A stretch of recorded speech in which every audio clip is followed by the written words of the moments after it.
Okay, here's what I got rigged up now. I got the ramp raised up.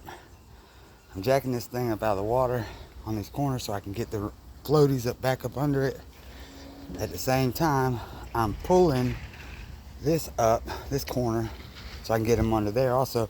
And I'm pulling from this way from the tree so I can pull that post back over.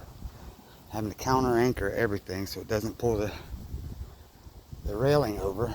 This is a wild looking process, but it should work.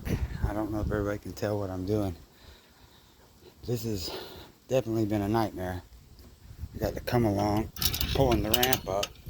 It's working great. It's definitely been a task, especially having to get on the kayak, go down, come back.